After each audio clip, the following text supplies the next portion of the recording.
All available experts, please report to room A9. Hello guys, Axodeau here. Today I'm going to go over module that. It's kind of funny that I put it on a bomb I made ages ago, thinking it was simple, but today it's not as easy as I thought it was. So today I'm going to be doing the tutorial on it, just because, you know, I know it's now a tiny bit of a meme that I enjoyed this one. Probably not a meme, but anyway, on to the tutorial. This is Starmap Reconstruction. You're given 8 stars, but the hypercorridors between them has been destroyed. So we had to use the information here, all of this information, to find a valid map to put these stars in. Do note that there's not one exact answer. The answer just has to make sense. So let's start with getting the information. So we do need the name. We need all the name of the star. So for example, Peacock, and the extra things, which is the race and the regime. The race can be Fians, humans, Gauls, Pellings, and Molochs, which are represented by these symbols in this table. And the regimes, the star can either run in these political regimes: democracy, aristocracy, monarchy, dictatorship, or anarchy. So, let's first gather the information from the module. We have Peacock. Emergency cleared. All personnel, please return to your stations. Which is a human aristocracy.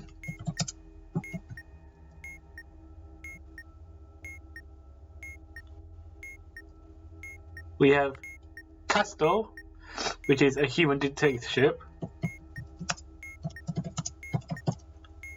We have Regional Centaurus, which is a human anarchy.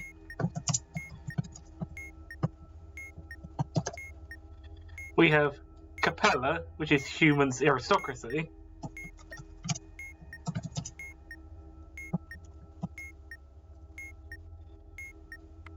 We have Arcturus, which is Pelling's aristocracy.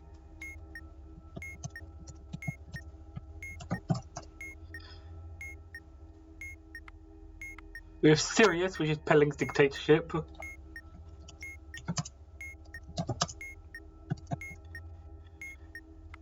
Vega, which is Fian's anarchy.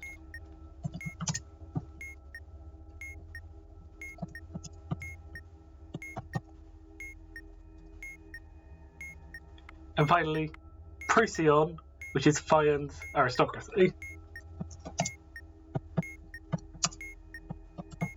So what do we do with this? So we go to the table here, and we can see some numbers and some letters. I'll go to letters if we get them. If not, I'll get to it after we've found all the numbers. So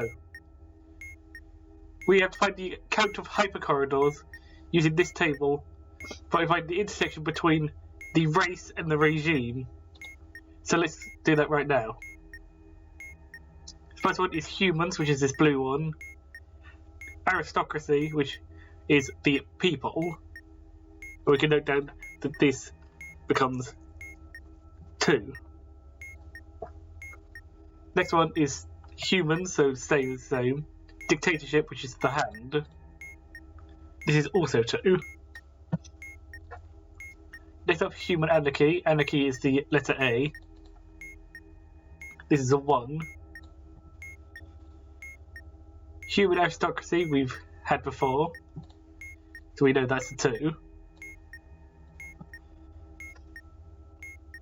Pellings, which is this sort of greenish yellow one, and aristocracy is the people again. This is a C. If we go down here, Celestial conversion, the required number of characters is equal to the number you get here, modulo 6 plus 1. Do not forget to add 1 here. So let's go down to C. X is the lit indicators count. We have 1 lit indicator. Modulo 6 is still 1. Add 1. C is actually a 2. Next up, Pelengs again. Dictatorship, which is the hand again. We have E, so scrolling down again. Pot plates count. 1 and 1 is 2. Fions Anarchy.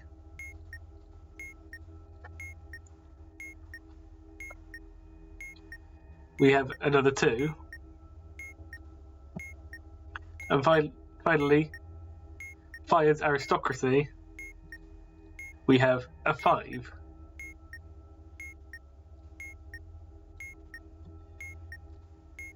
There's one more piece of information we need to get, which is on the last page. There are some restrictions on how close 2 stars can be towards each other. If the star does not appear in this table, however, you don't. It can be anywhere close to any of them without restriction. So let's find the ones we have. As we see, Peacock here isn't actually in the table, so we already know that this has to be. I'll get onto later why this is actually very useful. Castor is also not present. Retrocentorus and Vega had to be 2 apart, as the shortest distance between them.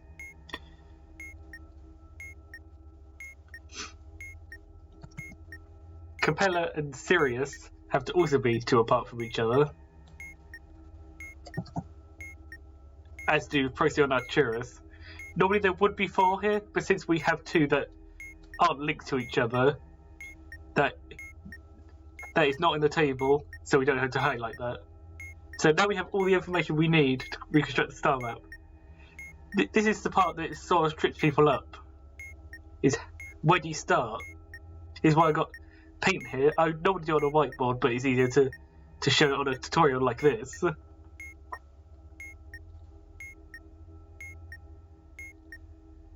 So, what I start with first is, since we have Procyon here, which requires 5, it's best to start out with that one.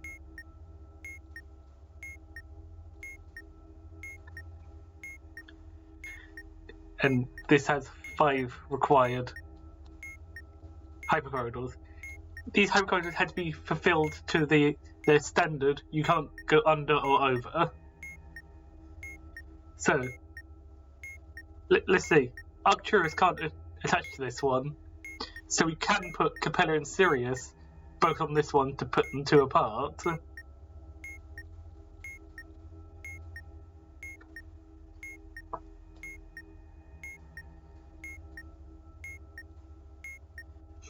These, however, do also need an extra 1, so let's note that down. We could also put Retrocentorus and Vega on here as well, as an initial thought. Retrocentorus doesn't need an extra 1, but Vega does.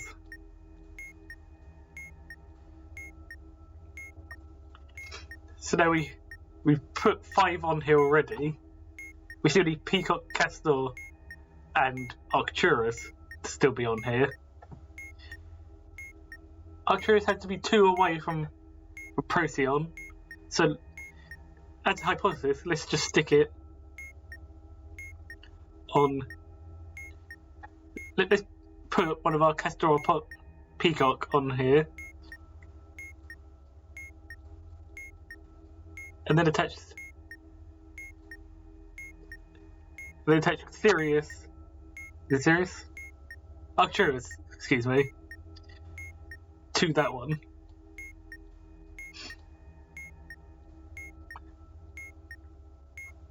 So,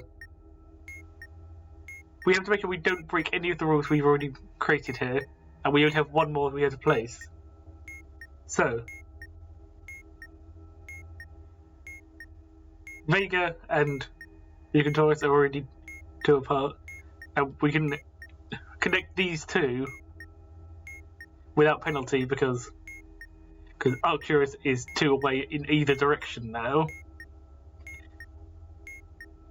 Capella and Sirius still need to be connected to something, but they can't be connected to each other because they'll create a path of 1 rather than 2. So let's stick our final one in between them.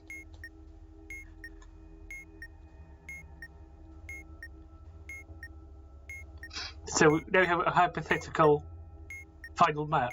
Let's just check everything is fulfilled. First, does Peacock have 2? Yes. Does Castor have 2? Yes. Does Recontaurus have a single one? Yes. Capella has 2. Arcturus has 2. Sirius has 2. Vega has 2. And Procyon has 5.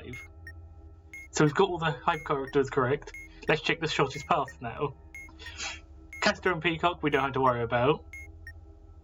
Capella and Sirius had to be shortest path 2 apart.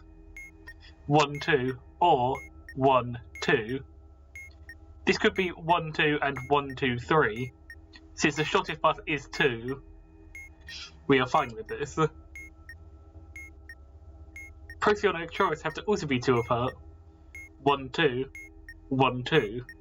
There is no shorter path, so that is also correct. And finally, Recontaurus and Vega have to be 2 apart. 1, 2, or 1, 2, 3, 4.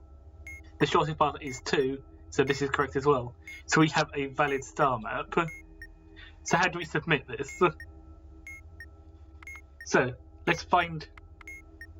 You click on a singular star. Let's start with Procyon, which is our middle one. And let's collect this loop first. So press Procyon to Sirius, then re-click Sirius to connect it to the next one, Castor, and so on. Castor, connect it to Capella, and Capella, connect it back to Procyon. We have one loop done now. This module will not strike if you put an invalid star map. It's only when you press this tick button here will it submit it. The X button you can press to remove all of the hypercorridors you've already put in, like so. However, it will not reset what they are.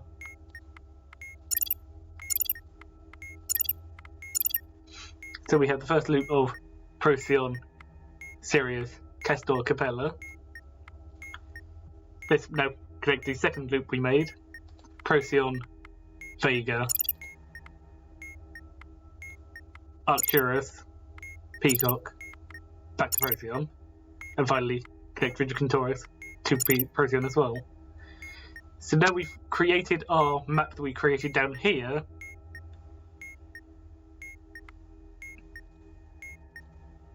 In the module, and now if we press the submit button, we save the module.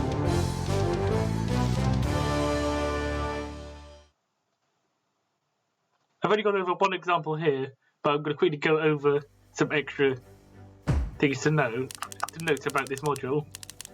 Sometimes you won't get as lucky to getting a 5, 6, or 4. So some other classic shapes, you can get a sort of hexagon shape with what's coming off of 2 of them. And in the rare scenarios, if you had Weazen and Alkide, from what I've figured out, I'm assuming that probably implies that everything else will cause it to be a straight line. Since the shortest path between Weazen and Alkide would have had to be 7, and you only have 8 stars, the way to have 7 between them is 1, 2, 3, 4, 5, 6, 7, where you have the 8 stars with Weazen up here and Alkide down here. So effectively this is sort of a unicorn sort of thing. Not like a traditional unicorn, but you're always locked into your shape if you get this one.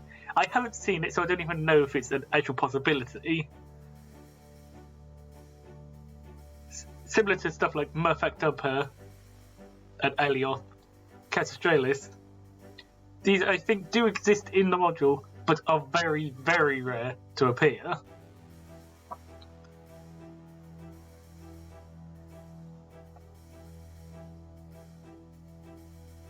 So other things to mention. G is minimum digit in the serial number. This is the smallest digit. So, and 0 does count as the smallest here. Rather than, say, 0 counting as 10 like in some other modules. X for B is the first digit of the serial number. This is actually the first digit appearing in the serial number, not the letter converted into a number. Anything else I need to point out?